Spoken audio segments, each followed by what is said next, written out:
जनवार्तामध्ये आपल्या सर्वांचं स्वागत। सर्वप्रथम पाहूया ठळक बातम्या।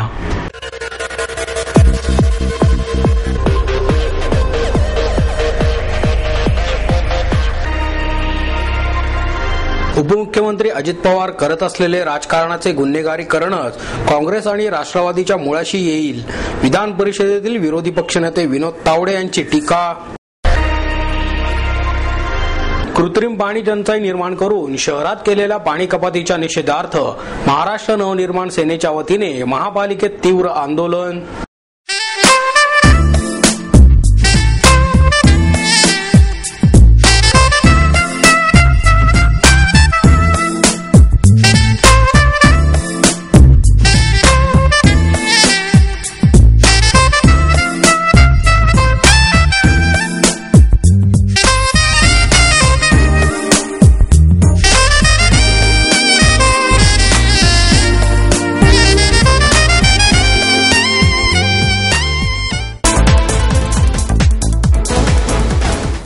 उपमुख्यमंत्री अजित पवार करत असलेले राजकारणाचे गुन्हेगारीकरणच काँग्रेस आणि राष्ट्रवादीच्या मुळाशी येईल, अशी टीका विधान परिषदेतील विरोधी पक्षनेते विनोद तावडे यांनी केली। तावडे यांनी आयोजित केलेल्या पत्रकार परिषदेला शहराध्यक्ष विकास मटकरी, संघटन मंत्री श्रीकांत भारतीय, सरचिटणीस अशोक यनपुरे, स्थायी समितीचे अध्यक्ष गणेश बिडकर, भाजप शहर महिला आघाडी प्रमुख मेघा कुलकर्णी उपस्थित होते। पुण्यामध्ये राष्ट्रवादीबरोबर जाण्याचा विचार सुरू आहे का, याविषयी विचारले असता तावडे म्हणाले, उपमुख्यमंत्री अजित पवार राजकारणाचे गुन्हेगारीकरण करत आहेत। हेच त्यांनी निवडणुकीनंतर स्वतःच मान्य केले आहे। हे आम्ही आणि नारायण राणे पूर्वीपासूनच सांगत होतो। निवडणुकीनंतर त्यांनीच हे कबूल केले आहे। हे गुन्हेगारीकरण काँग्रेस आणि राष्ट्रवादीच्याच मुळाशी येईल। पुण्यामध्ये पुन्हा एकदा पुणे पॅटर्न होणार नाही। आम्ही विरोधी बाकावर राहून शहराच्या प्रश्नांवर लढू। सत्ताधाऱ्यांनी करदाता आणि श्रमजीवी यांचा सतत अनादर केल्याने नागरिकांनी काँग्रेस आणि राष्ट्रवादीच्या विरोधात मतदान केले आहे। परंतु खडकवासला विधानसभा पोटनिवडणुकीपासून परिवर्तनाला सुरुवात झाली आहे। 2014 पर्यंत लोकसभा आणि विधानसभा निवडणुकांपर्यंत हे परिवर्तन सुरूच राहील, असे तावडे म्हणाले। सत्तेत एकत्र असलो तरी आम्ही आजपर्यंत वेगवेगळे गट म्हणूनच नोंदणी केली आहे। त्यामुळे आताही तशीच नोंदणी करणार आहोत। यामुळे युती तुटली असा त्यांचा अर्थ होत नाही। आगामी लोकसभा आणि विधानसभा निवडणुकांपर्यंत महायुती म्हणून एकत्र राहू असा निर्णय मुंबईमध्ये तिन्ही पक्ष प्रमुखांचा झाला आहे। त्यामुळे आम्ही एकत्रितच पुढे जाऊ, असेही तावडे म्हणाले। कृत्रिम पाणी टंचाई निर्माण करून शहरात केलेल्या पाणी कपातीच्या निषेधार्थ महाराष्ट्र नवनिर्माण सेनेच्या वतीने महापालिकेत तीव्र आंदोलन करण्यात आले। शहराध्यक्ष बाळा शेडगे, गटनेते रवींद्र धंगेकर आणि उपाध्यक्ष अजय शिंदे यांच्या नेतृत्वाखाली हे आंदोलन करण्यात आले। महापालिकेतील पाणी पुरवठा आणि मलनिस्सारण अधीक्षक अभियंता व्ही कुलकर्णी यांच्या कक्षात शिरून जवळपास 60 ते 70 कार्यकर्त्यांसह त्यांना घेराव घालण्यात आला। पाणी आमच्या हक्काचे, नाही कोणाच्या बापाचे, कोण म्हणतं देणार नाही, घेतल्याशिवाय राहणार नाही, अशा घोषणाही यावेळी देण्यात आल्या। पुण्याला पाणी देत नाही, परंतु लवासाला कसा काय पाणी पुरवठा होतो? अजित पवारांच्या सांगण्यावरूनच तुम्ही पुण्याचे पाणी तोडले काय? पुण्यातील धरणांमध्ये 27 टीएमसी पाणी साठा असताना अचानक तो 15 टीएमसी कसा झाला? अशा प्रश्नांच्या माऱ्यापुढे अधीक्षक अभियंता अक्षरशः हतबल झाले। जोपर्यंत शासनाचा पाणी कपातीचा निर्णय होत नाही तोपर्यंत पाणी पूर्ववत चालू ठेवू असे लेखी आश्वासन देत नाही तोपर्यंत आम्ही येथून तुम्हाला जाऊ देणार नाही, असा पवित्रा मनसेच्या कार्यकर्त्यांनी घेतला। परंतु निर्णय घेण्यात टंगळमंगळ करणाऱ्या अधिकाऱ्यांच्या अडेलतट्टू धोरणाला प्रत्युत्तर म्हणून या कार्यकर्त्यांनी त्यांच्या अंगावर पाणी ओतले। अखेर ही मात्रा लागू पडली आणि अधिकाऱ्यांनी त्यांची मागणी मान्य केल्यावरच हे आंदोलन मागे घेण्यात आले।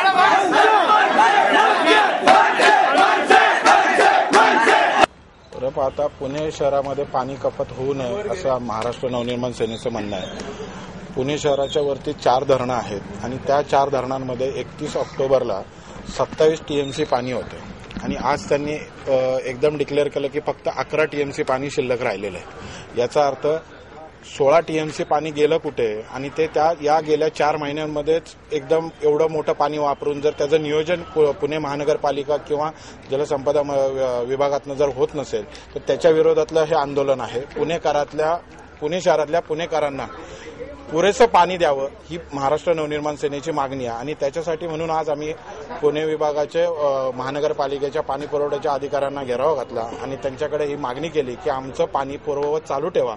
जो काही निर्णय तुम्हाला घ्यायचा शासन दरबारी तो तुम्ही घ्या, परंतु आमचं पाणी उद्यापासून पूर्ववत चालू झालं पाहिजे आणि ते तत्व तर त्यांनी मान्य केलंय आणि त्यांनी शासन दरबारी तसं एक पत्रही दिलेलं आहे। त्या पत्राची कॉपी माझ्याकडे आहे की आम्हाला पुणेकरांचा रेटा असल्यामुळे आम्हाला पूर्ववत पाणी देण्यासाठी तुम्ही जास्तीत जास्त पाणी उपलब्ध करून द्या आणि मला असं वाटतं की ते आता त्यांच्याशी फॉलोअप करून पुणेकरांना रेग्युलर पाणी पुरवठा करतील। आता सर्वत्र उन्हाचा तडाखा वाढत चालला असून लाल घर असलेल्या कलिंगडाच्या मागणीत वाढ होत आहे। पुण्यातील तापमान हळूहळू वाढू लागल्याने नागरिकांच्या जीवाची लाहीलाही होत असल्याचे मोठ्या प्रमाणावर दिसत आहे। पुणेकर मंडळी उन्हापासून बचाव करण्यासाठी टोपी, goggles, suncoat, sunscreen lotion, scarf, कॉटनचे कपडे आदींचा वापर करत आहेत, तर शरीराला उष्म्यापासून थंड करण्यासाठी कलिंगड, उसाचा रस, फळांची डिश, बर्फ गोळा, आईस्क्रीम, फळांचे ज्यूस अशा विविध शीतपेयांच्या दुकानांवर गर्दी होऊ लागली आहे। त्यामुळे उन्हाळ्याच्या सुरुवातीला कलिंगडाची आवक वाढली असून उन्हाच्या तडाख्याने हैराण झालेले पुणेकर कलिंगडाची खरेदी मोठ्या प्रमाणावर करत आहेत। मंडईमध्ये कलिंगडांची मोठी आवक झालेली दिसून आली आहे। कलिंगडाची किंमत 50 रुपयांपासून ते आकारानुसार 200 रुपयापर्यंत आहे। विक्रेते लाल घर असलेले कलिंगड ग्राहकांना आकर्षित करण्यासाठी कापून ठेवतात। रसाळ आणि चवीला गोड असलेले कलिंगड सर्वांच्याच पसंतीला उतरते आहे। तसेच रस्त्याच्या कडेला उसाचा रस विकणाऱ्या हातगाड्या, थंड मसाला ताक, कोल्ड कॉफी, त्याचबरोबर नीरा, कोकम विकणारे विक्रेते दिसू लागले आहेत। तसेच शहाळ्याचे पाणी, लिंबू सरबत पिण्यासाठीही नागरिकांची गर्दी होऊ लागली आहे। जसजसे उन्हाचे प्रमाण वाढत जाणार आहे तसतसे बाजारातील फळे, थंड पेय यांची मागणी वाढतच जाणार आहे। बरेच वर्ष धंदा करतो आम्ही आणि हा व्यवसाय वडिलांपासून आहे आणि कलिंगड चांगले असतात, मोठे असतात आणि मार्केटवरून खरेदी करतो। किलोचा भाव असतो 20 रुपये किलो, 18 रुपये किलो असा भाव असतो। माल कर्नाटकमधून येतो। महापालिका निवडणुकीत पुणेकरांनी स्पष्ट बहुमत न दिल्याचा राग धरून राष्ट्रवादीने शहरात पाण्याची कृत्रिम टंचाई करून पुणेकरांच्या तोंडचे पाणी पळवले आहे, असा आरोप भारतीय जनता पक्षाचे शहराध्यक्ष प्राध्यापक विकास मटकरी यांनी केला। भाजपच्या वतीने पाणी टंचाईच्या निषेधार्थ सिंचन भवनासमोर आंदोलन करण्यात आले। विकास मटकरी यांच्या नेतृत्वाखाली करण्यात आलेल्या या आंदोलनावेळी आमदार गिरीश बापट, नगरसेवक गणेश बिडकर, श्रीनाथ भीमाले, अशोक येनपुरे, धनंजय जाधव, नगरसेविका मेधा कुलकर्णी, वर्षा तापकीर, कविता वैरागे, मंजुश्री नागपुरे, मनीषा घाटे, धीरज घाटे, प्रमुख कोंडरे आणि पदाधिकारी मोठ्या संख्येने उपस्थित होते। खडकवासला धरणातील पाणी साठा 3 TMCने कमी झाल्याने शहरात एकच वेळ पाणी पुरवठा करण्याचा निर्णय महापालिका प्रशासनाने घेतला आहे। या प्रकाराचा भाजपच्या वतीने निषेध करण्यात येत असल्याचे प्राध्यापक मटकरी म्हणाले। ऑक्टोबरपर्यंत 28 TMC पाणी पुरवठा असताना 5 महिन्यात 1.25 ऐवजी 1.5 TMC गृहीत धरले तरी 7.5 TMC पाणी खर्च होऊ शकते। त्याचप्रमाणे ग्रामीण भागात प्रत्येकी 3 TMC प्रमाणे 2 आवर्तने सोडण्यात आली। मग फेब्रुवारी अखेर किमान 15 TMC पाणी शिल्लक राहणे अपेक्षित होते। त्याने पुण्याची पाण्याची गरज सहज पूर्ण झाली असती। याची माहिती पाटबंधारे विभागाने द्यावी, यासाठी सिंचन भवनावर आंदोलन करण्यात आले आहे, असे यावेळी सांगण्यात आले। यंदाच्या वर्षी पुण्याच्या परिसरामध्ये विक्रमी पाऊस झाला। सर्व धरणं 100% जास्त भरून वाहिली। 28 TMC पाणी याचा साठा पुणेकरांना उपलब्ध होता। शेती करता देण्याचं आवश्यक पाणी देऊन सुद्धा आजपासून पुढच्या 6 महिन्याकरता 15 TMC पाणी शिल्लक राहायला हवं। परंतु निवडणुका संपल्याबरोबर अजितदादांनी पुण्याचं पाणी तोडलं आणि जर पुण्याचा पाणीसाठा कमी होता तर हा निवडणुकीपूर्वी जाहीर का केला गेला नाही? याचं स्पष्ट कारण असं आहे की जिल्हा परिषदा आणि पंचायत समितीच्या निवडणुका जिंकण्यासाठी आणि बागायतदारांना खुश करण्यासाठी पुणे जिल्ह्यामध्ये पाण्याची उधळपट्टी केली गेली. प्रचंड प्रमाणात पाणी सोडलं गेलं. आवश्यकतेपेक्षा जास्त पाणी सोडून मतदारांना खुश करण्याचा कार्यक्रम राष्ट्रवादी काँग्रेसने केला आणि त्यामुळेच आज या उधळपट्टीमुळे, नियोजन शून्यतेमुळे पुणेकरांचं पिण्याचं पाणी तोडलं गेलंय. मला भीती आहे की आज तर केवळ एका दिवसाआड पाणी देण्याचा निर्णय झालाय, पण कदाचित पुढे 2 दिवसाआड किंवा 3 दिवसाआड एकदा पाणी, इतकी दुर्दैवी आणि गंभीर अवस्था पुणेकरांवरती येऊ शकते. आमचा दुसराही आरोप असा आहे की राष्ट्रवादी काँग्रेसने स्पष्ट बहुमताची हाक दिली होती. पुणेकरांनी राष्ट्रवादी काँग्रेसचा स्पष्ट बहुमत दिलं नाही. कदाचित त्याचा राग म्हणून, पुणेकरांवरती असणारा संताप म्हणून पुणेकरांना त्रास देण्याचा हा कार्यक्रम राज्यकर्त्यांनी सुरू केलाय. परंतु आम्ही राज्यकर्त्यांना सांगू इच्छितो की जोपर्यंत या शहरामध्ये भारतीय जनता पार्टीचा कार्यकर्ता जिवंत आहे तोपर्यंत अशी दादागिरी चालणार नाही. ज्याप्रमाणे मावळमधल्या शेतकऱ्यांनी बलिदान केलं पण पाणी चोरी थांबवली, त्याप्रमाणे भारतीय जनता पार्टीचा कार्यकर्ता वाटेल ते बलिदान करण्यासाठी तयार आहे. पण पुणेकरांचं पिण्याचं पाणी आम्ही तोडू देणार नाही, हा आमचा निश्चय आहे. पुणेकर महिलांच्या वतीने आज आम्ही भारतीय जनता पार्टीच्या सगळ्या महिला या ठिकाणी रिकामे हांडे घेऊन आलोय आणि अजित दादा, जे स्वतःला दादा समजतात, टगेगिरी त्यांची जी वाढत चालली आहे आणि पुण्याच्या शहराचं जे पाणी आहे, महिलांच्या तोंडचं पाणी पळवण्याचं त्यांनी जे काम केलेलं आहे, त्यांना जाब विचारायला आज आम्ही सिंचन भवनपाशी आलोय. कालच सुर्वेंनी सांगितलं या ठिकाणी शेतीला पाणी आवाजवी दिलं गेलेलं आहे आणि याच्या संदर्भातलं नियोजन शून्य जो कारभार आहे हा पुण्यातल्या महिलांना आता भोवतोय. पुणे शहरामध्ये जर तुम्ही ठिकठिकाणी घरोघरी गेलात तर तुम्हाला असं जाणवेल की पुण्यामधल्या महिला आज लांब लांबून पाणी भरतायत, दुसऱ्यांच्याकडे राहायला गेलायत. मला असं वाटतं की अजितदादांनी या सगळ्या महिलांना, त्यांच्या बहिणींना आसरा द्यावा आणि त्यांच्या पाण्याची सोय करावी.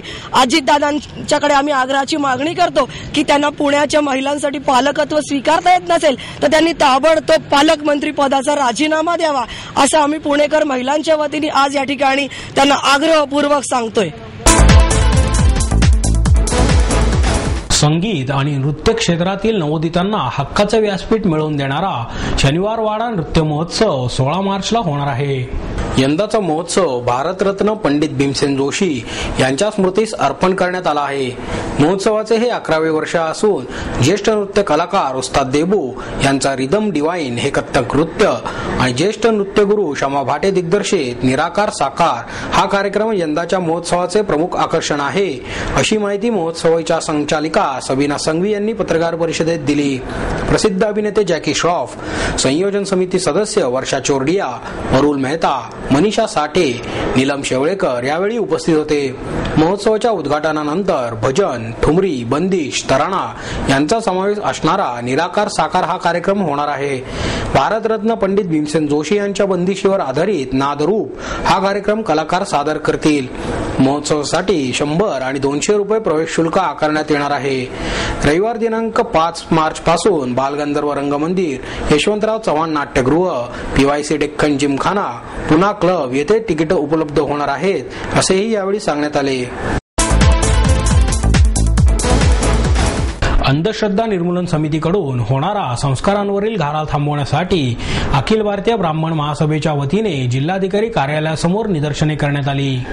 अंधश्रद्धा निर्मूलन समितीच्या वतीने नुकतेच कुंडली वगैरे थोटान असल्याचे सांगत कुंडली जाळण्याचा कार्यक्रम करण्यात आला होता. त्याच्या विरोधात जिल्हाधिकारी कार्यालयासमोर महासभेच्या सभासदांनी वेद घोष करून अंधश्रद्धा निर्मूलन समितीचा निषेध केला. यावेळी महासभेचे गोविंद कुलकर्णी, पंडित वसंतराव गाडगीळ, अरुपा भिसेगावकर, वैभव जोशी यांच्यासह महासंघाचे सभासद या आंदोलनात सहभागी झाले होते. या देशात सर्व धर्माच्या लोकांना आपापल्या धर्मव्यवस्थेसह राहण्याचा अधिकार संविधानाने दिला आहे.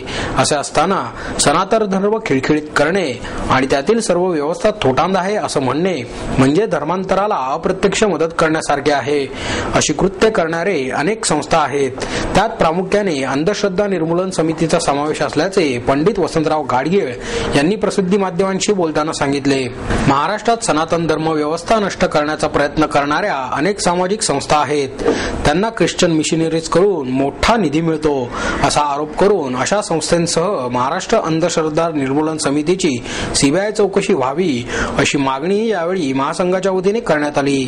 विद्यार्थी वर्गाला ज्यांच्यावर बालवयामध्ये चांगले धार्मिक संस्कार करणं आणि राष्ट्राला तरुण पिढी ही राष्ट्रीयतेच्या प्रेरणेने भारावलेली अशी तयार करून देणं, याऐवजी त्यांना आपल्या कुंडल्या जाळा, जन्मपत्रिका जाळा अशा प्रकारचा विध्वंसक कार्यक्रम करायला भाग पाडून त्यांच्या आईवडिलांच्या बद्दल त्यांच्या ज्या काही श्रद्धा आहेत त्यांना धक्का पोचवणं, त्यांना मातृद्रोही, पितृद्रोही आणि राष्ट्रद्रोही, धर्मद्रोही बनवणं हा जो एक विध्वंसक कार्यक्रम ज्या कोणी लोकांनी हातात घेतलेला आहे त्याबद्दल सर्व धार्मिक, आस्तिक, सश्रद्ध जनतेची नाराजी जी आहे ती तीव्र शब्दात व्यक्त करण्याकरता हे सगळे ब्रह्मवृंद जे केवळ वेदाची,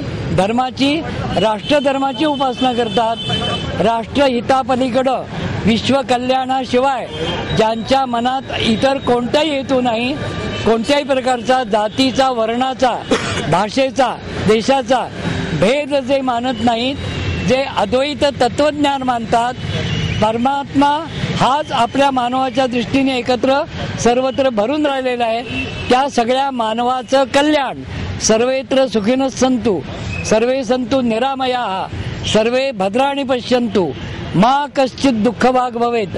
जगाच्या पाठीवर कोणताही प्राणी, कोणत्याही जातीचा, कोणत्याही धर्माचा, केवळ 2 पायावर पळणारा माणूस नव्हे, 4 पायावर धावणारी जनावरं, आकाशात उडणारा पक्षी, पाण्यात पोहणारा मासा, सरपटणारे सर्प, ज्याला ज्याला प्राण आहे तो सर्व प्राणी द्विपदे शम चतुष्पदे मानवाचं कल्याण व्हावं, मानवेतर प्राणी सृष्टीचं कल्याण व्हावं. गो हत्या होता कामा नये. केरळासारख्या देशातून जास्तीत जास्त गोमांस निर्यात होतं, मोठं एक्सपोर्ट मार्केट म्हणून गोमांसाकरता केरळकडे पाहिलं जातं. हा कलंक आपण पुसून टाकला पाहिजे.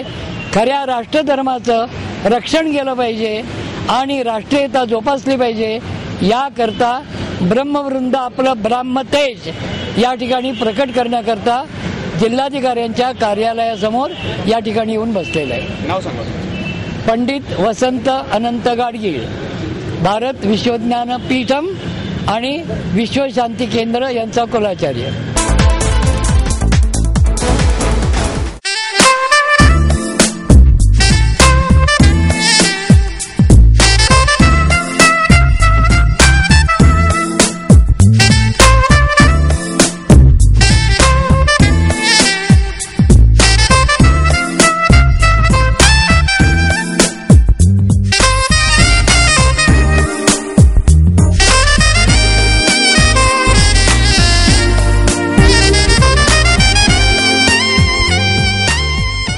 आणि याबरोबरच हे बातमीपत्र संपलं. पुन्हा भेटूया उद्या याच वेळी. नमस्कार.